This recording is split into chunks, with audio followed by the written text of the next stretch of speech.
What is up, guys? This is Jared Spalding here, and today I'm going to be talking about a very interesting thing that I've wondered about myself as well, and that, of course, is, as you can tell from the title, I guess I'll be answering that question: what is better, low premium or high premium bullion? And of course, I just titled it low premium versus high premium bullion, basically the same thing. And today, like I said, we'll be discussing that. All right, you know what?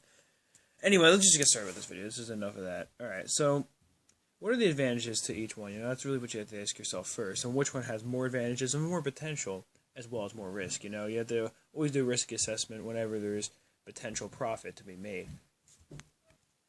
Now, one thing that I personally like about low premium bullion is exactly, what's very obvious about it, and that is that it's cheap. And also it's generic. So I know that really doesn't sound like much of a selling point, the generic part, but let me just give some reasoning. I feel that these coins really you don't have to worry about as much as your, high premium stuff, because, for one, if, let's say, and I only have a few rounds, I shouldn't say coins, I should say rounds, sorry about that, but most of my stuff is bars, and I never had any milk spots get on them. I know it's a really big problem that people seem to have, but I've never had it happen to me, and even if it does, so what? It's generic bullion for a reason, For this bar, there's probably a million more of them, this MCM bar. And I know these ones especially, oh, sorry, wrong one. This one especially here, if the serial number is kept on going, there's enough for there to be exactly, one under a million. So that's a lot of bars out there. It's not going to carry any kind of premium above the fact that it is a pressed bullion bar.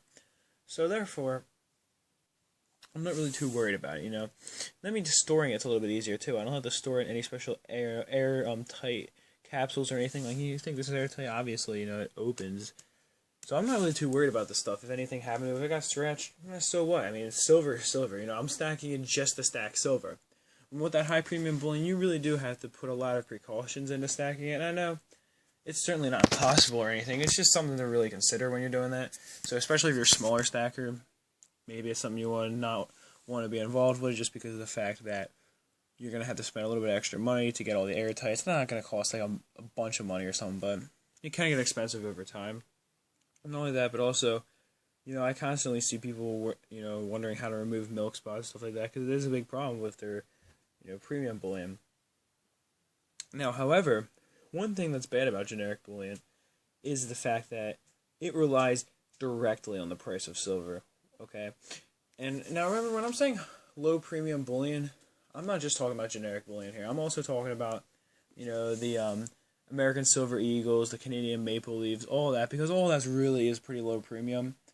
Yeah, even if you were to go to a large retailer of silver, then you'd probably still be paying more of a spot for, your junk silver than you would be for, American Silver Eagles and Maple Leaves.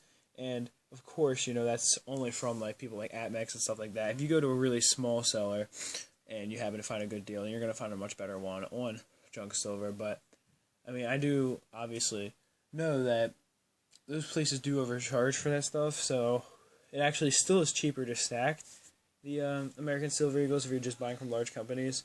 So that's why I would recommend. That's why I would include those two in the low premium bullion, because they are still pretty cheap to stack. And so when I say generic bullion, I'm also actually referring to those, and those aren't generic as much, but there is still a lot of them made. So I guess whether you want to call it generic or not, it's kind of up for debate. But anyway, one thing that those really, you're not going to see with too much with those is the fact that they're not going to really gain much value over time other than silver, The fact that they rely directly on the silver price means that if silver were to crash, they would retain pretty much no value. And of course, silver would recover eventually. But at the same time, how long is it going to take, Is it going to take a year, 5 years, 10 years? And if you've been relying on silver as a primary source of income, then that's going to hurt you.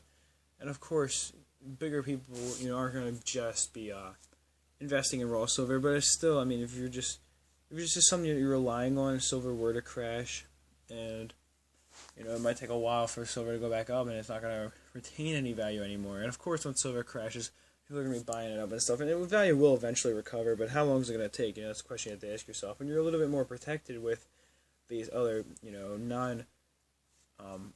generic piece of bullion or high premium bullion, because it still carries a little bit of value on it, and of course if silver crashes it's going to be losing some value because it relies at least somewhat on silver value, but it's a little bit more protected in that situation than something like a 5-ounce silver bar, because that's relying almost directly on the value of silver itself.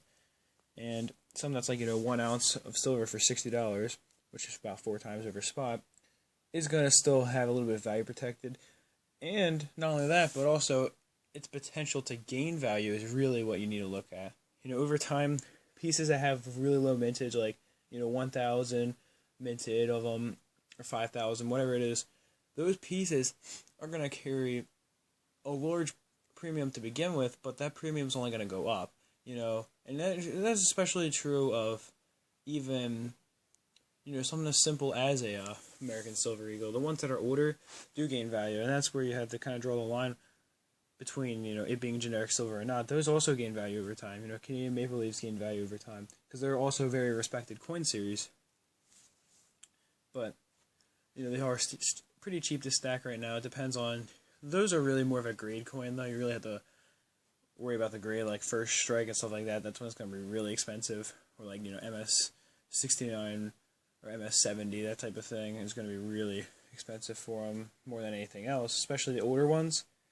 But at the same time, while they are cheap to stack, they can still also gain some value themselves. So I think those are really a good balance between the two. And honestly, if I were to recommend anything, though, I would probably recommend generic bullion over the really high premium stuff, just because of the fact that, like I said, it's easier to stack. You don't have to worry about too much. It's a lot cheaper in the short run.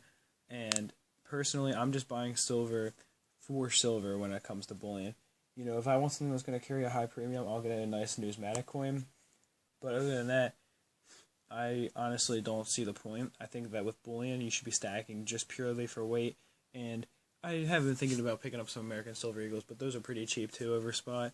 And those are a good piece, to start with if you want to get in a little bit higher premium stuff, because those can carry a nice premium on them in the future, the next 10 to 20 years. So if you want to get into higher premium stuff, then I would probably recommend those as a starting point, because you really need to have a lot of knowledge of what's going to go up and what's not.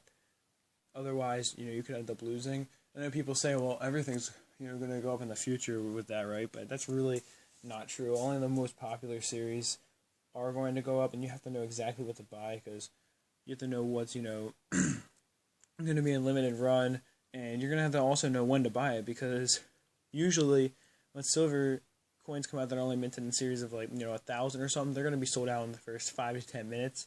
So you're going to have to be on that sale immediately to be able to pick up the coin. Otherwise, you're going to be losing out big time on the sales, because you're not going to be able to find any. So it's going to be making it really hard to stack that type of thing. So you just have to have a lot of knowledge. And not only that, but also it's really easy for something like that to get messed up, get milk spots or something like that actually decreases its value instead of increasing it. And that could end up, also making you lose in the long run. So that's just my thoughts on it, though. I do hope you enjoyed the video. That's it for this one. Peace, love, and much respect.